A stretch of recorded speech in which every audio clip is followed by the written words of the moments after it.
The FT does this kind of light-hearted thing every year where we have a stock picking competition. And in my list of shorts, I put MicroStrategy and I got annihilated. And what I want to do is understand what it is that I'm missing here. Okay. What are people Poor Michael Saylor having to talk to all these dummies all the time. missing about Bitcoin, and what are they missing about strategy? This is Michael Saylor. His company, Strategy, owns more Bitcoin than any other on the planet. Right now, that's about $50 billion worth. And in the crypto world, that makes him kind of a big deal. Michael Saylor. Michael Saylor. Michael Saylor. Michael Saylor. Michael Saylor, MicroStrategy. So this is kind of like a hit piece of sorts, I think.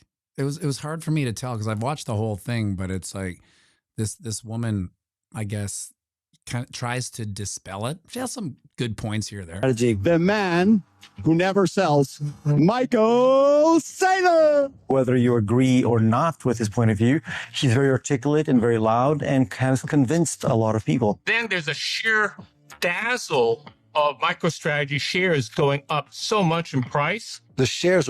A lot of this is like legacy TardFi analysts just freaking out. It's like it's the first time they've ever heard of Bitcoin or MicroStrategy. Over 20 times. It's one of the best performing stocks in the world. What he's been able to do, for better or worse, is insane, is spectacular. The entire machine is like a quadratically reflexive engineered instrument. Quadratically reflexive engineered instrument. That's what I should have put in the title. Quadratically reflexive engineered instrument. And you could say, well, Michael, you're a financial engineer. Yes, I am. I spoke to investors of all stripes, crypto experts, a former regulator, and the man himself to try and get a clear read on this thing. My dog is not interested in Bitcoin, one bit. And the more I found out, the more it became clear. Quick backstory on her is that she works for FT, and every year they make a list of stocks that they should buy, and she came in almost last out of 1,000. To me that for a lot of people, this is so much more than just an investment. Take care. Thank you, Michael. I need to just walk around this block. She couldn't handle an hour with Michael Saylor. Can you imagine hearing that for the first time? And come back. Yeah, that was a lot. Okay, so a couple of things before we get into this one. First of all, Markets columnist. That's interesting, not analyst, just a columnist. So she writes stories. the company changed its name about halfway through our reporting. So sorry, sometimes you'll hear people saying strategy, sometimes MicroStrategy. It's the same thing. Secondly, this company and I have some history. Well, unfortunately, we've been talking for far too long, so we better wrap up this little podcast. No, I don't think so. I don't think it's time to wrap up. I think it's time to talk about Katie's stock picking results. I was number 1,300. I take it back. You're not a medium-sized idiot. You are a full-sized idiot. It's amazing. He called him a full-size idiot. Thank you, David Sony Music, for the super chat. I bombed so badly. So that was me getting roundly laughed at for coming fifth from bottom out of over 1,000 FT staff and readers in last year's FT. It's amazing that there's 1,000 people working at this place to begin with. So I have this thing on AI that was blowing my mind yesterday. When we get through this, see, remind me if I forget. Picking competition for the FT's markets columnist. That's not great.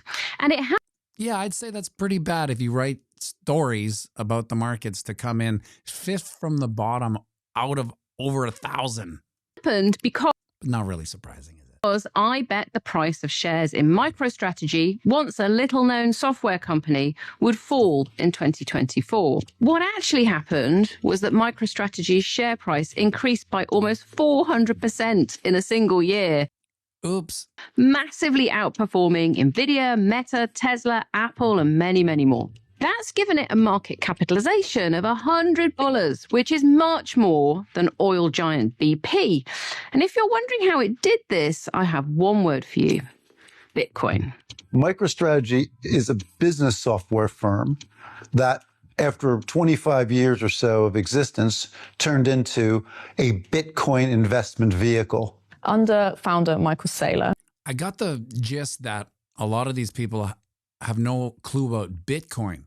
So them talking about MicroStrategy as a proxy makes less sense because they're not fully understanding Bitcoin and its value proposition. The company has become this huge leverage bet on Bitcoin, which means that the company is fueling its purchases of Bitcoin with loads and loads of debt. Since plunging $250 million of treasury reserves into Bitcoin in mid-2020, Strategy sold shares to investors who want exposure to Bitcoin but would prefer to trade company stock. At the same time, it sold debt in the form of convertible bonds to. So you can tell that they have no idea about the debasement of currency or fiat because they can't understand why would he sell debt in fiat currency and buy Bitcoin? I don't understand. Boost its Bitcoin buying power. Between November 2024 and January 2025 alone, Strategy bought over 200,000 Bitcoins for a combined cost of over $20 billion. That has given Strategy something of a cult status. Now it is a little culty. I mean, the whole Bitcoin sphere is a little bit culty, but there has to be conviction and faith in whatever. Like, for instance, for the dollar to exist, you have to exist in a cult and have faith and conviction that this piece of paper is actually worth anything. In fact, talking to some investors, it feels less like a stock and more like a belief system. My name is Jeff Walton, also known as Punter Jeff on Twitter X. I in the past was a reinsurance broker, and now I'm a full-time digital capitalist, analyst on MicroStrategy, which is now known as Strategy. During that huge meteoric rise that we saw on the stock in November, Strategy raised $12 billion of capital in 50 days. It's incredibly hard to raise $100 million of capital. And they just raised $100 million of capital 120 times in 50 days. And they were able to buy Bitcoin with that capital. That's insane. They're using. I guess in a real simple way, like if you were to explain it to them as if they're 5-year-olds, it's that they're leveraging debased fiat currency and then sticking it into an engine, a hard asset. But I guess there's certain aspects of that you have to understand too. Like for instance, they probably have no idea about debasement. You would think she would. I'm going to give her the benefit of the doubt that she understands it. Maybe the light bulb goes on. Structured finance. And the common equity holder is saying, thank you very much. I believe in Bitcoin. I'm happy to take the downside risk because I think the downside risk is zero. Bitcoin is not for the faint-hearted. With no obvious use case, it's an inherent. With no obvious use case. I get why a normie like that would say that. I understand it. I've had these conversations. This is their big sticking point. There's no use case. Speculative bet. And by using borrowed money to buy it, Strategy has increased both the risks and the rewards. If Bitcoin's value drops, losses could be deeper, but if it rises, the gains could be even greater. And back in November, the crypto crowd were feeling pretty bullish about the potential for Bitcoin gains. Crypto capital of the planet and the Bitcoin superpower of the world, and we'll get it done. The changing leadership in the US has dramatically altered the landscape for crypto in a very positive sense. We've got a political administration in the US that's talking about a strategic Bitcoin reserve. We've got a president that's launched a meme coin. We've got a new SEC that's effectively removed all regulation for. I think what a lot of people don't understand too is that the narrative behind Bitcoin right now with the Trump administration and like everyone in it being massive Bitcoiners, it doesn't affect them. They don't care. It's like they're not paying attention to any of that. Digital assets. And Michael Saylor is obviously very happy in all of this. He's been hanging out with Eric Trump and photographed with members of the Trump. I still think that there's something Michael Saylor knows that, we don't. Maybe we all assume or we think or we imagine, but there's something Michael Saylor knows.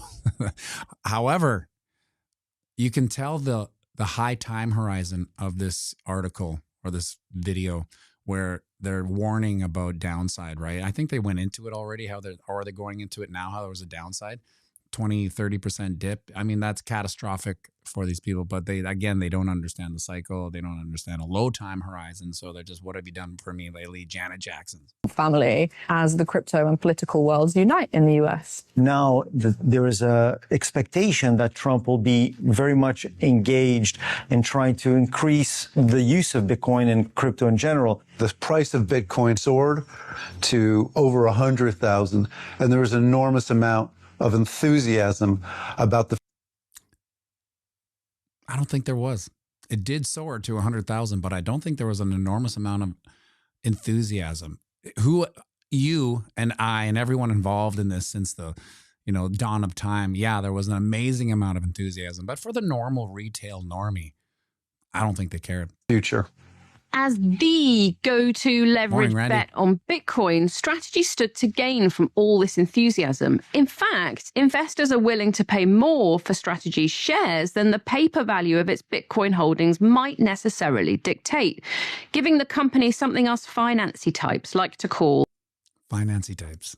I guess she considers herself a financy type. A premium to its net asset value. This premium is one reason why, when Bitcoin took off last year, Strategy's share price absolutely rocketed. How heavily exposed to MicroStrategy are you now? This guy is basically all of us right now. And he's going to say what we're all doing. Yes, this financy type. And in percentage terms or in dollar terms, how much money have you made out of this stock? Yeah, over the last 2 years, my portfolio is up about 3,000%. My entire portfolio. Look at her mind being blown right now because she's a financy type writing about legacy TARDFI stocks, right? 3,000%. Doesn't exist as far as she's concerned. It's a lie. Portfolio all across everything. Of my equity exposure, 99% of it is in strategy. Yeah, 99%. That kind of performance has only helped to reinforce the premium investors are willing to pay for Strategies. It's like that meme with that little puppet that's kind of like there's one side looking and then the other side's looking. I always feel like that when people ask like, well, how deep are you into Bitcoin? It's like, you probably don't want to stock. And the premium itself helps to explain some of the weirder things Strategy does as a company, particularly how and when it goes about its Bitcoin purchases. One of the interesting aspects of MicroStrategy's approach is that it doesn't buy on the dip, it buys on the rip. Michael Saylor buys Bitcoin almost regardless of the price, like at record highs, when it's dipped a little bit. When Strategy was busy making some of the big... That's why I think, again, he knows something we don't. But his time horizon is so low that when he says it's going to be this in 20 years, he actually believes it. So he can rationalize basically getting a 90% sale because in his mind, in his low time horizon, Bitcoin's $1 million. So it looks at it's almost like if you were to time travel. Let's say it's 100,000 right now. If you were to go back into 2020 or 2018 and see it at 3,000, 9,000 and know, well, it's going to $100,000. This is how the math plays out. You would sit there, and then the market rallies to 9K and you're hitting that buy at the top of the market. Everyone's, you're crazy. It's the top of the market. It's like, yeah, but it's going to 100K. Bitcoin purchases in the company's history last November, Bitcoin was trading at about $90,000 a pop. Then, when Bitcoin broke $100,000... Remember when we tried to get me to play this party? It was radio silence. My bullish delusion is that type of thing will change. I'm hoping that this Vegas event will kind of make it more of a marquee. And maybe that's just what I'll do. Go to these festivals, play piano, sing, play these songs. That would be fun. In December, Saylor celebrated the news with a Bitcoin... We tried, though. We tried. And the help of the community, I recognize everyone that sent that retweeted it. We tried our best. It just didn't happen. Fell on deaf ears. For now. ...themed party at his Miami mansion on New Year's Eve. Now, this might seem like a strange reaction from a man whose company is out there trying to accumulate this stuff. It's getting more expensive for him every day. Then there's his near constant social media posts selling everyone on the virtues of Bitcoin. Normally, when you're buying an asset, you keep quiet so you can get it at a cheap price. But that's absolutely the opposite of I still don't know who this girl is.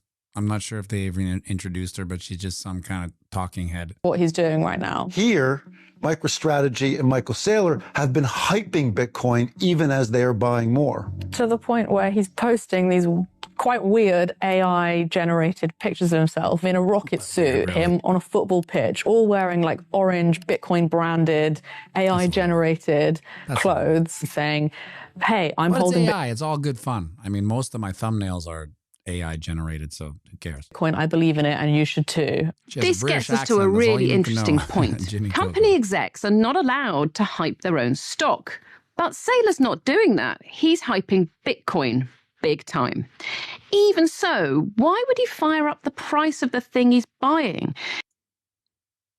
Yeah, it seems weird. Why would he fire up the thing of the price he's buying? It all comes back to that premium that investors are willing to pay for strategy stock over and above the price of Bitcoin. It's a fascinating case study. I know of no other company that it's at the core of their business strategy, in effect, to take advantage of the gap between the share price, the trade It's the arbitrage of the century. price, and the net asset value, for instance, of their Bitcoins. When general enthusiasm for Bitcoin is high, that's when the premium investors are willing to pay for strategy shares is also at its highest. And when that premium hits 2 or more times strategy's net asset value, the company has the ability to raise $2 for every $1 of Bitcoin it wants to buy. When MicroStrategy This kind of looks like the Ed guy from that family show, whatever. I can't remember. You know, with the Venezuelan mom and then all the kids. What's his name? Ed. He was on that other family show where he, I can't remember what sells shares and then buys Bitcoin. Effectively, it's buying Bitcoin at What's the actor's name? a 50% discount. That's why they're buying more as the Bitcoin price Ed O'Neill squeaks. goes up. If our stock trades at a 200% premium to the underlying asset, we can sell $1 billion Not Ed Harris, DD. of the stock, buy back the underlying asset, and make $666 million in that arbitrage of sorts. Arbitrage of the cinch. For the common stock shareholders in a week. Now, this all sounds like a hype cycle. Surely it's unsustainable, right? But for Strategy's many enthusiasts, it's Bitcoin alchemy, turning company shares into half-price crypto while adding value for existing shareholders whose holdings are, in effect, getting watered down. It's pretty unusual for shareholders to be happy about being diluted because it means that their holding in the company is worth nominally less than it was before. But they're like, if this plan... No, I actually met Modern Family, Bruce, but you're right, Married with Children is. With the Venezuelan wife, whatever, who's kind of loses her shit all the time. And means that you're going to hold more Bitcoin and the value of our shares is going to go even higher, then fine, go ahead. Another way of saying it is that even as MicroStrategy is increasing its share It almost looks like Modern Family, like how they do their little interviews. now, it's getting more Bitcoin per share. It is accretive, not... Then the wife would come in, somebody tell him to stop buying this Bitcoin. All his money is going to the Bitcoin. dilutive. This is quite a feat of financial engineering, and it's part of a wider plan that Michael Saylor's fans have dubbed the infinite money glitch. Selling shares to buy... Leave it at that for now. That's a lot. It was starting to bore me watching and these dummies talking. You can see the price is exactly where we were yesterday on this exciting bull run where the Bitcoin has slowly become a stable coin. So here we are above our channel of ascension, below our channel of monotony's resistance. Just mincing words in the chop suey. Now, you can tell whenever we're around the 20 moving average, that is just ultimate mean reversion. That is textbook mean reversion. Hanging out, oscillating above. You know, you're in a big upswing when you're far away. Remember what my analogy is that the 20 moving average is like the shore, and the cruise ship never really veers too far off, because I worked on a cruise ship. So even at like 3 a.m, you could look out and see the shore. They never get too far off, which makes me think how deep the water is there, actually. It's not that far off. But if it ever gets too far, we're going to come back. And so we just kind of mean reverse from our little wick, long hair, don't care wick at 105. This is essentially how we have to be. TD says he worked on celebrity cruises. I worked on Carnival. It was a nightmare. I still have nightmares about it. Like I wake up in the cruise ship. I'm like, God damn it. How did you let me do this again? But I think maybe it's better now. That's what I always say. Maybe it's a lot better than it was. It was really bizarre when I went, but it was a great learning experience. It was one of my normal jobs, as abnormal as that is. It was like every day, because when you're on a cruise ship, you're there to work. There's no days off, right? So it's like, as a first worlder North American, that wasn't like, they don't tell you, oh, by the way, it's a 6-month contract every day. They don't say that, right? Yeah, you will go into it thinking, a month, 5 days on, maybe a couple days off. No. If you're on the ship, you're working every day. There's no day off. We had, that being said, we had 1 day off. It was during like the transatlantic crossing, and something happened, so they had to change something in the casino. That was the only reason we got the day off. And they were done by night, and we were back.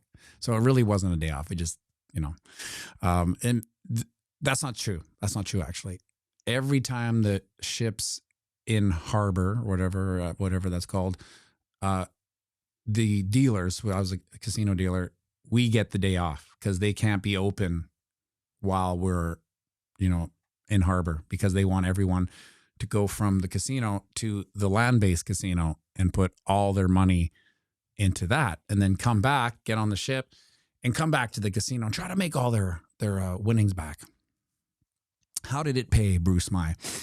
It didn't pay that well. However, everything's relative. So when I think about it now, it wasn't bad.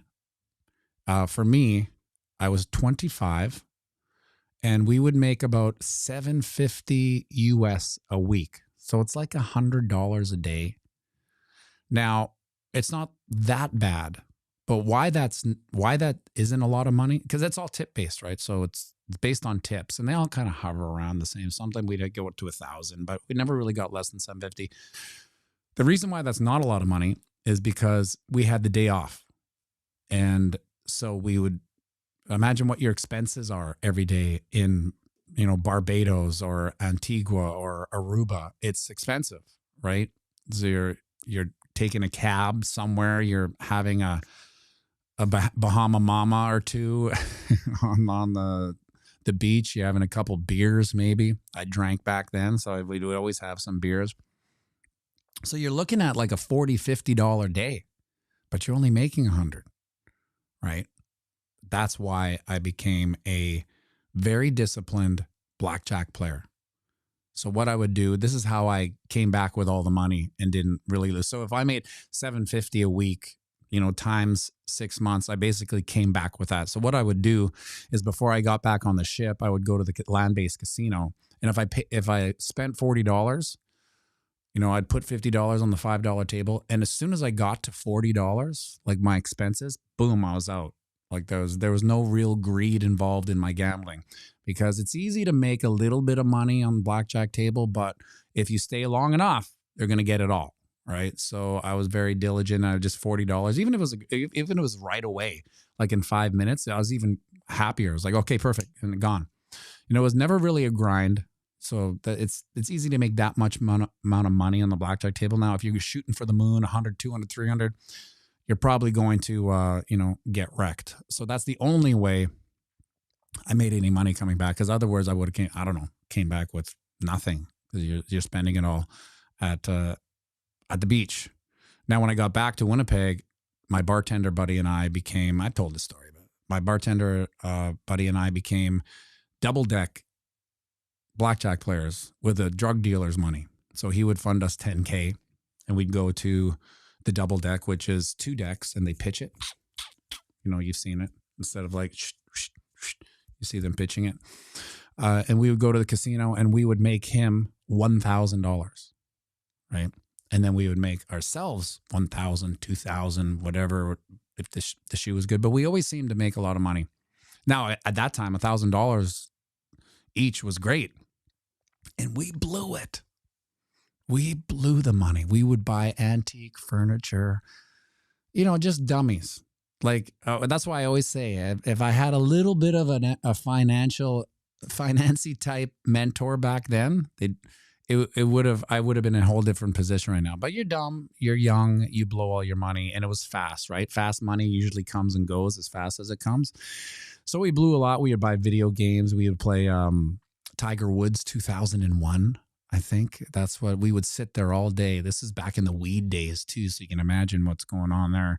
And what I would do is we got so good at Tiger Woods 2001, or it might have been 2000. I can't remember.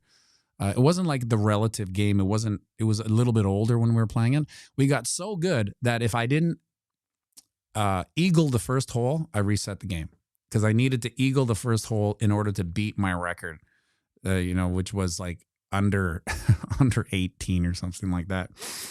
That's how good we got at it. Yeah, antique furniture, Kelly McBride. We bought everything. Like, we were this antique furniture's favorite store, and we were just dummies. Like, how much is this end table? $300? We'll buy it. You know? And then you know what happened? When we moved out of the house we were living in, what did we do? We left the furniture there. We just, I don't want to move it. We just left it there. And so hopefully the person that came in there like understood how maybe the potential value of that furniture, but I doubt it. Anyway, young, dumb, and stupid, you know. That's the way life goes. Look at how we are respecting this channel of eternal monotony's resistance. Can't get above her. We closed once. That was on Saturday. Closed once. And then we've been rejected. Look, it's just right up there too. This is crazy. Like, look how that far this goes back to. We made this way back here. You know, this was in January 31st. And we're still respecting that level. It's crazy. Kelly McBride, I wasted a lot of bartending money on a lot of dumb things, but antique furniture wasn't one of them. Yeah, well, you know, I did waste a lot of money bartending because the thing about fast money and bartending is that when you're at a certain youngish age, I mean, I was in my 30s still when I was bartending, and it was a really lucrative well. And so you're very liquid, you know what I mean? So like, let's say you made, you know, $600 on a Friday night. Well, you could honestly spend it the next day and not care because you'll just do it again, right? But at that time, I was deeper into my monetary conspiracy about how fiat currency works. And so that's how I got into gold and whatnot. So I had smartened up a little bit. Not that much, but a little bit. And on the weekly, finally, this looks like a spinning top candle, which means the bulls may have. No, antique furniture it was antique furniture. We actually bought couches. You know, we had so many couches because we'd see one, oh, that's awesome, let's get it. And, you know, we'd stick it in a corner and forget about it. Go buy another one the next day. This is a spinning top candle, which means it feels like the bulls have maybe been exhausted. Now, it's not surprising because we're coming from 78,000, 5 weeks of green candles. I can't believe my voice is still kind of shot. 5 weeks. I'm waiting for a rain to come. I'm thinking that the barometric pressure, the humidity might be doing something. It was so hot yesterday. It was 37 degrees Celsius. So I don't know what that is Fahrenheit. One of you Fahrenheit salutes could probably do the conversion. If you do, let me know what 37 degrees is. And I remember walking out for the first time in my life. I don't know if it's allergies, Bruce Nye. It's like, it's been a couple months. It happens every year, but this one's getting a little annoying. It doesn't make singing fun. You know, it's almost like playing a sport injured. It's like, you can still get the game done, but you're always wondering, oh, I don't want to lean on that ankle. Right. So there's certain notes that are, I'm like, oh, that's so high. And on the notes we sing at the piano bar, they're all high level, right? There's no dumbing down songs. You know, even an easy song is still hard. Is, you know, Kyle and I, we hit high notes, right? So there's no getting around it. They're high and they're hard. Anyway, 5 weeks of bullish prowess. It would make sense that we kind of peter out. Like, let's go back. This epic run here, which started in, let's call it September 24. Sounds like allergies, but especially affects you because you use your voice so much. Yeah, well, I've been resting a lot. Like, I took last week off because I had all those gigs. And so I was just trying to rest up to the gig. And I could get through the gig. But, you know, I'm just expecting it to be done by now. It's annoying.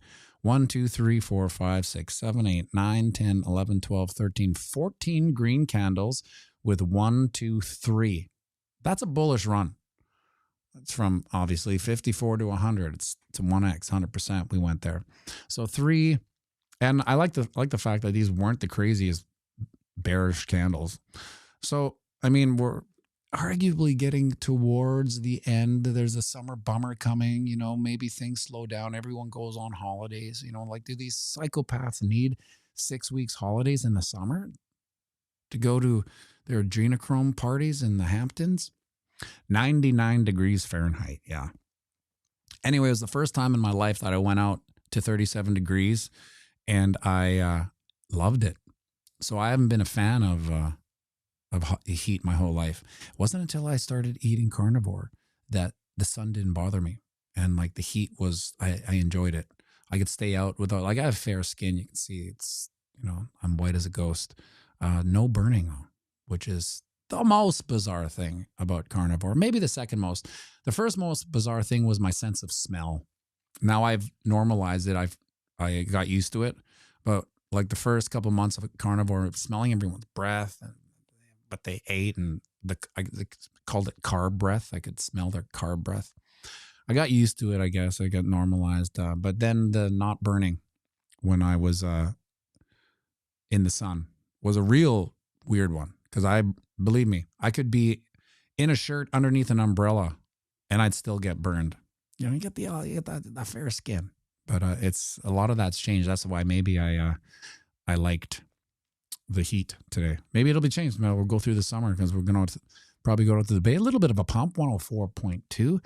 Nothing to write home about. Kelly McBride, heat doesn't faze me at all. Plus I did roofing. God, roofing. Black roofing in that heat. I did roofing too a bit. I built garages, so we also had to put the shingles on. This is the deal I made with the garage thing. It was just for a summer. It's one of those like filler jobs. Like, what am I going to do? I got to pay this rent and everything. You know, real world stuff when you're younger. So I was working on a crew building garages, and my deal was, listen, guys, this was before the cranes would come and put the shingles on. So you'd have to, you know, walk up the ladder with the shingles, right? So my deal was, listen, guys, you take a break. I'm going to lift the shingles on. I'll do them all. And then I'm out. And you guys can finish the top. So it was always a deal. And it was hard, but you're young. You can do anything you want. So the payoff was I got to get the F out of there once all the things. It was tough. I would never do it now because I'd be afraid of falling. As you get older, all these things become a little more of the reality sets in of injuries. So an injury now, for instance, when I was younger, say in my early 30s, if I ever, you know, rolled my ankle, I could basically sit for 10 minutes or 15 minutes and be like, yeah, it's okay. I go back and play. Now, last time I rolled my ankle was with 2020. It took me like a year to even trust that it wouldn't flip again. It sucks. You know that. as we get older. Recovery of everything starts to diminish. We're getting a little bit of a pump here, 104, 250. Not really. Let's go back to this weekly chart where Mark Dutch bullish on Matty tank top. Wow, have I been wearing this for the past 3 days? Yeah. Will I probably wear it all summer? Why not? No, I used to get I was in this band called the Blackout City Kids. That's where Wrong Turn song came from. And we would do these summer shows in tank tops because they were outdoor. It was hot. And so we'd be like, well, shorts and tank tops. Why not? Man, we got a lot of slack for it. Like, it was all these bird brain girls. They'd always come up to us and say, why are you wearing tank tops? Like, you shouldn't wear tank tops. You know, in my head, it's like, well, you shouldn't wear all that goddamn makeup. Like, what do you get out of here? Anyway, the weekly chart. This is what we want to see. Said it again. We got to close above 104.8 to be precise. Let's just call it 104.8. 105 would be the best because that would officially be the highest weekly close in Bitcoin's history. Make sure you like and subscribe and share this video.